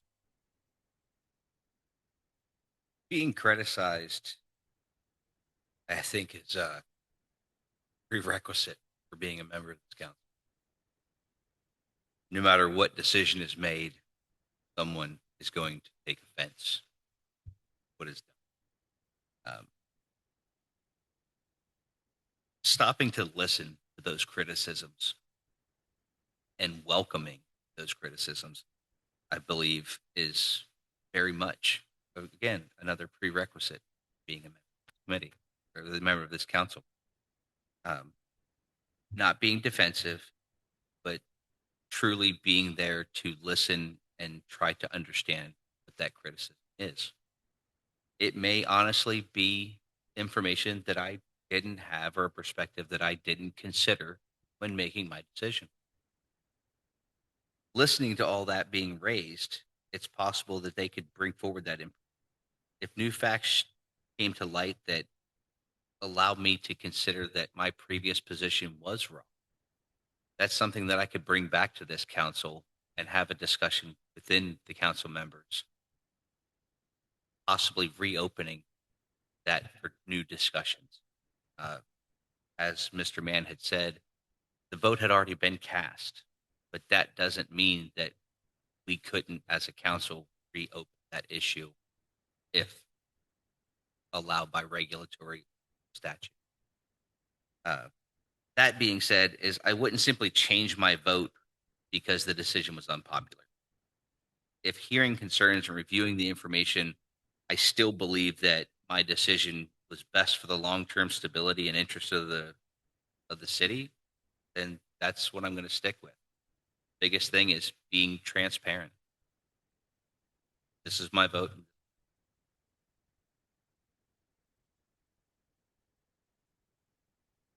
Thank you.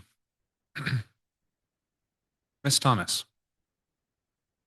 If I had done my due diligence and made an informed vote based on the information that was available at the time, I would not feel the need to publicly defend myself if I was being criticized. I would not feel the need to reverse a position either. I would speak one-on-one with anyone who wanted to speak, show them the information I had, and discuss my reasoning for why I made the decision. And if some new information came about that was valid and confirmed, and the council itself decided to revisit the issue, then I would revisit the issue and make an informed decision based on the newest information. Okay.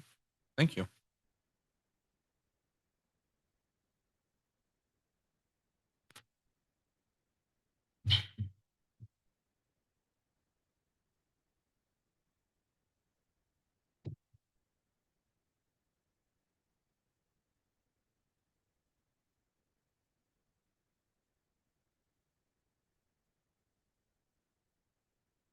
Mr. Lowe. Thank you, Mr. Mayor. Well, this has never happened. Look, every time the city council meets, you have agenda items that you vote on. You do your due diligence.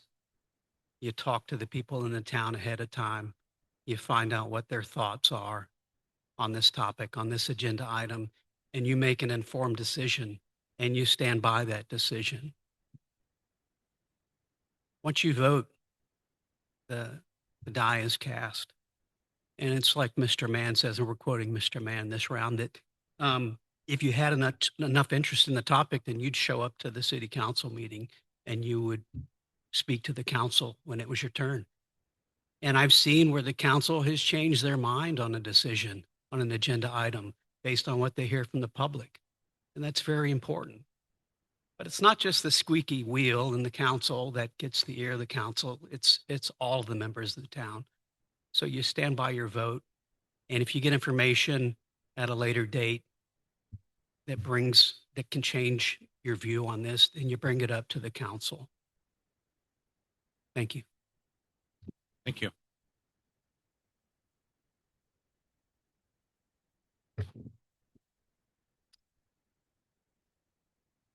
So Mayor Hudson, I'd like to ask if we could do a short recess before we go to the next Yes. item. I'd like time to kind So- of compile my thoughts. That was going to conclude our application interviews.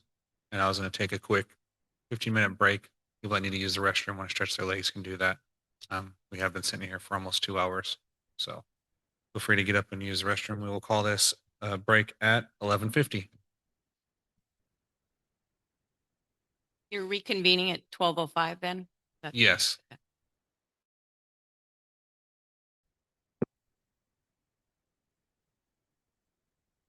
Okay.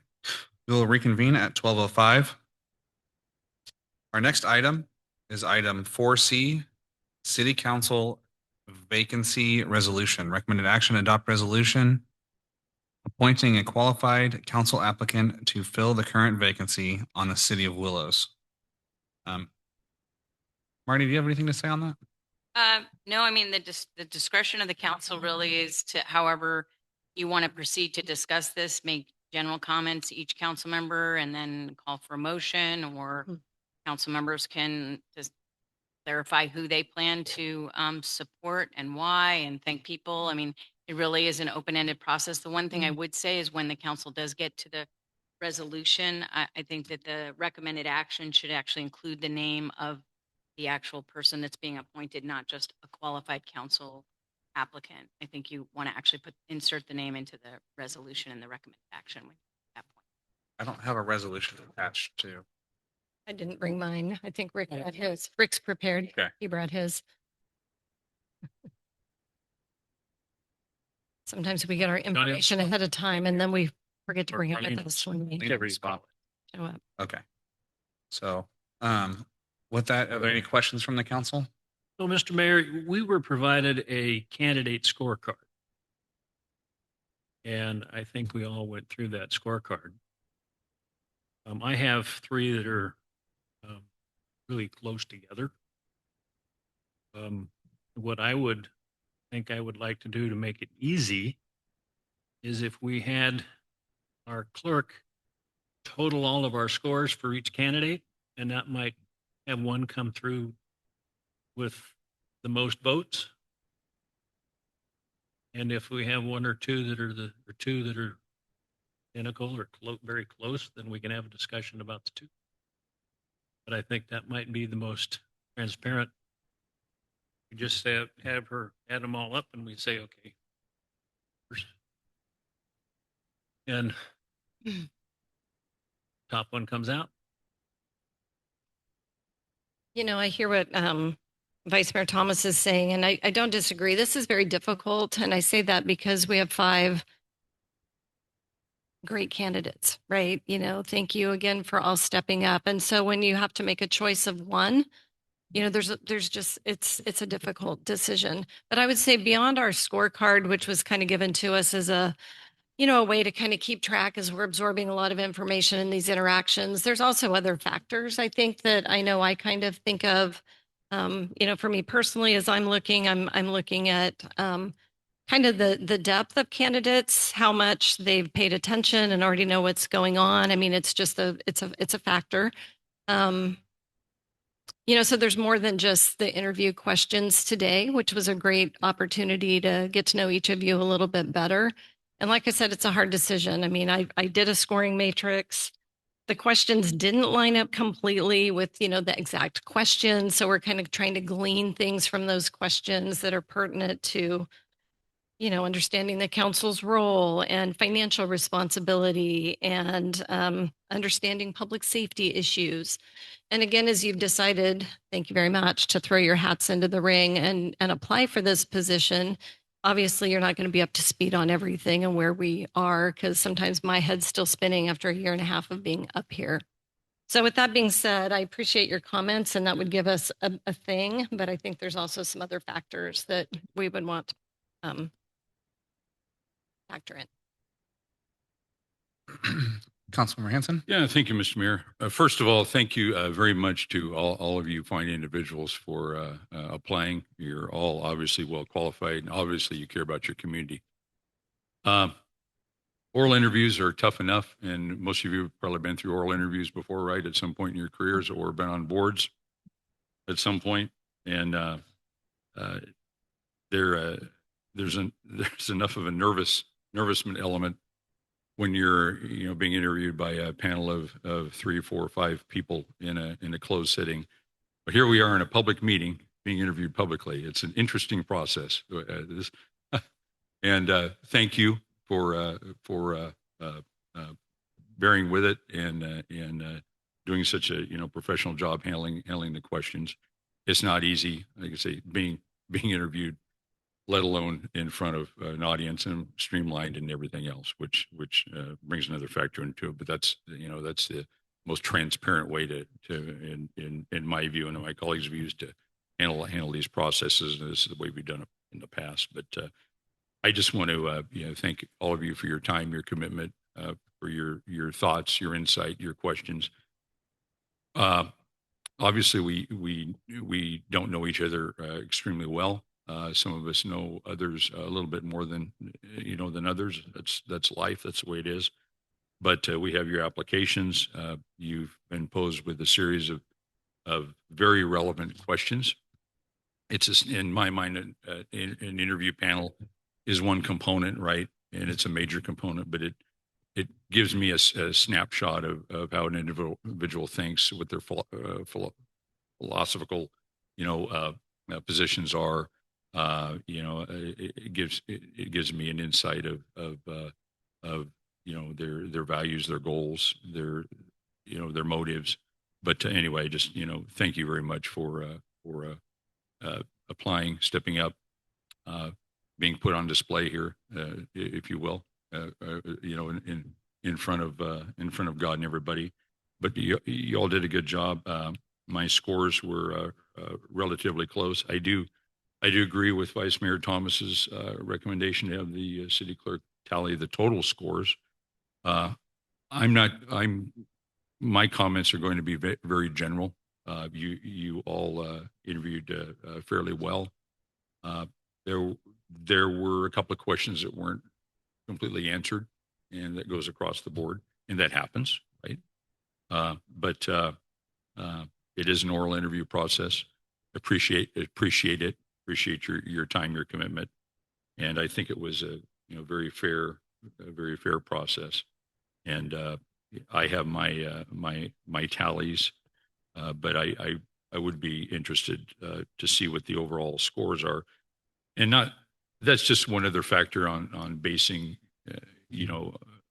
on my vote. That wouldn't be necessarily be the determining factor, but it'd be one factor in a series of factors. And that's just the way I look at interview panels after being part of the interview process for 40 years or so at different aspects of my life and career. But anyway, we all look at it a little bit differently. That's those are my thoughts.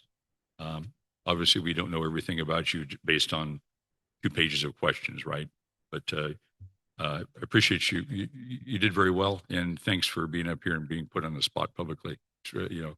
It's really appreciate it. Yeah. So anyway, but that's really all I have to say. But Rick, I would be curious to see what the overall ranking structure is. And as far as the questions, we had a lot of questions to choose from. We all had input on as council members, and some of my questions were selected, and some of them weren't. And I'm sure we're kind of all in the same boat. But I think overall it was they were very relative, timely questions, issues that are occurring right now. So that's all I have to say, Mr. Mayor. Thank you. Okay. Is there any public comment regarding filling the vacancy? Okay. With that, is there any more council comments? What are your thoughts on tallying? So I do like the idea of tallying. That is a quantifiable way for us to go about and put a number to something. However, there's still the unquantifiable aspect of every job interview. There's the feel for the people that you're interviewing. And I feel like that's still another portion of this as well, that I think needs to be looked at as well. So I would like to see what the gross tally is for each person. However, I would not want that to be the main basis for our decision. I just still believe that there needs to be more discussion after that. With that being said, thank you, Five, for putting your application and going through this process. I understand what it feels like. I've been in your shoes. When I first got appointed, I got appointed the same way that you guys have gone through this process. So I understand the stress that it can put on you. So I do appreciate that. At this time, Carlene, would you mind coming and collecting these? We'll try and have them organized in the order in which they're sitting, so it's easier for you to go through them. I didn't have a paperclip with me, Darlene. Oh, I got a whole stash. Oh, do you? Mhm. I guess now would have been a good time to take that break. Want to take another recess while she tallies that, or It might be a good idea. It's like Yeah, we can. less pressure. we can to take- a short. 10 5 minutes minutes. or something? It was 5 minutes, maybe 10? Let's take a quick 5-minute break. We will go into a break at 12:15 and return at 12:20. Thank you. Throw it out there.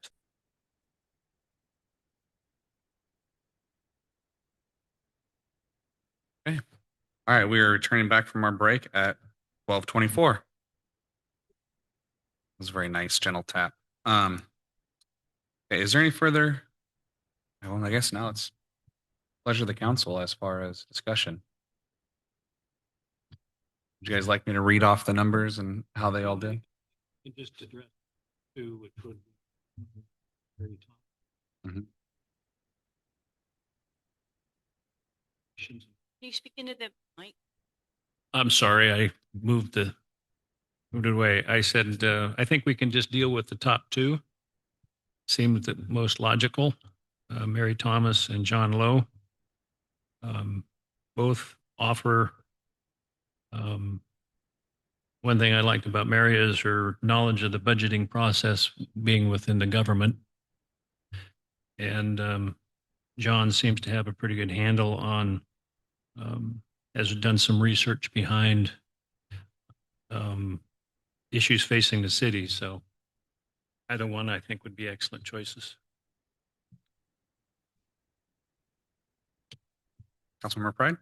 I would agree. As I said before, I think everyone was excellent and, we have to make a decision. So I would not have issues with either of them. I do know that, John's been very present at a last of our several meetings, has done a lot of research into some of the stuff going on. And I think for you, Mary, you were just, decided a little bit later in the process. And I appreciate that. You're living your life and this opportunity comes up and you want to give your heart to serve. And that's how most of us end up here, right? It's not really planned. It's like there's a precipitating moment that puts us here. So I don't have a clear preference either way. I think would be good, but if I had to do my own litmus test for how I would make a decision, it would be past participation, current knowledge of issues, because they've been spending that time. So I would lean more towards John than Mary for that reason. Councilmember Hanson? Yeah, thank you, Mr. Mayor. Oddly enough, the scoring the totals very closely mirrored, almost identically my totals, with the exception of one. But with John and Mary, the top two, there's not a huge point spread either, by the way. But like I say, you all interviewed well, in my opinion. Not an easy decision, but John and Mary are top 1 and 2, and they were also my top two, the top two candidates that I was already trying to decide that, between as we were in recess, looking over my notes. You'd both make fine council members. Today, only one of you, unfortunately, is going to be appointed. It's too bad we couldn't appoint both of you, but that's not how this works.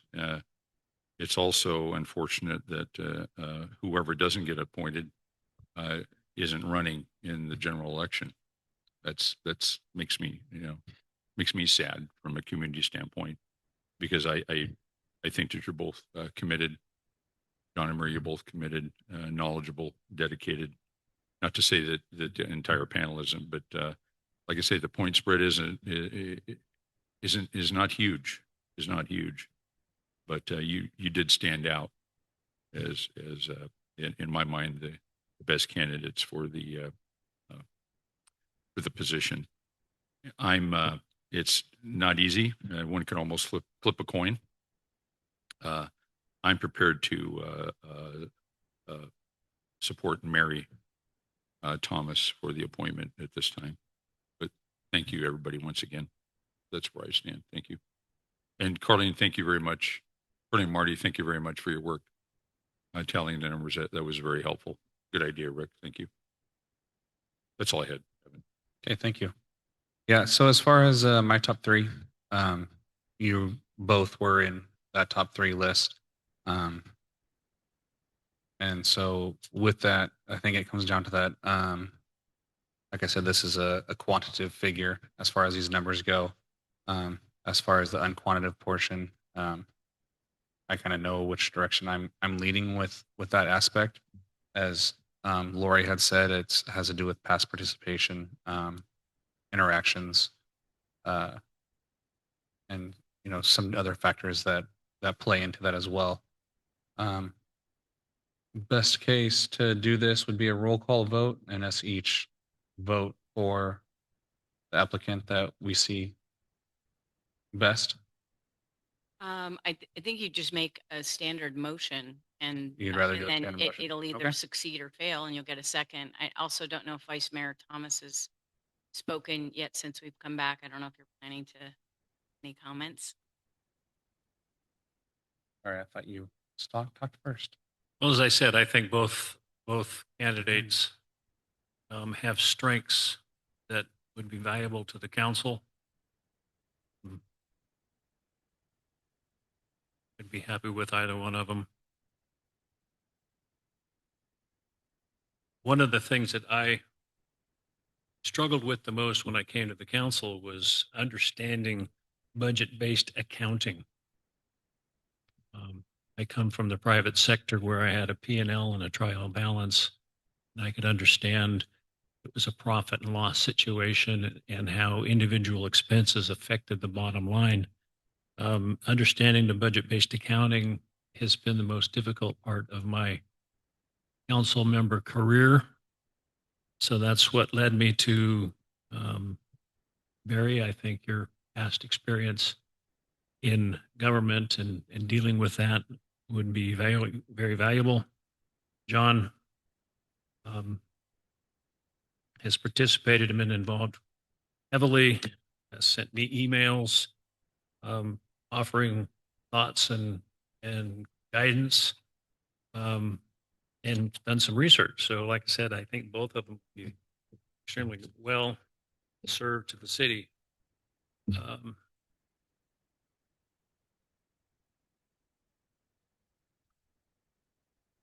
I have to make that decision yet, but I haven't.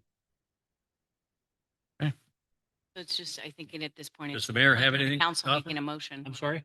I think at this point, it's whoever wants to make a motion or unless there's an additional deliberation.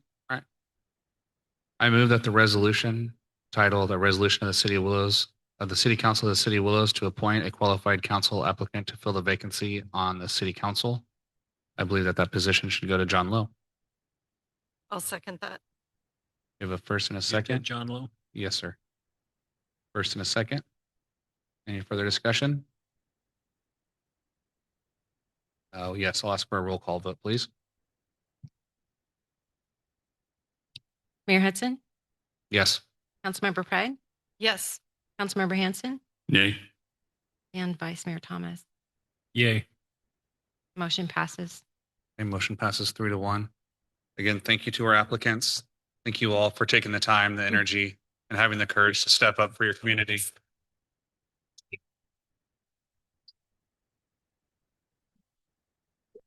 Congratulations, John.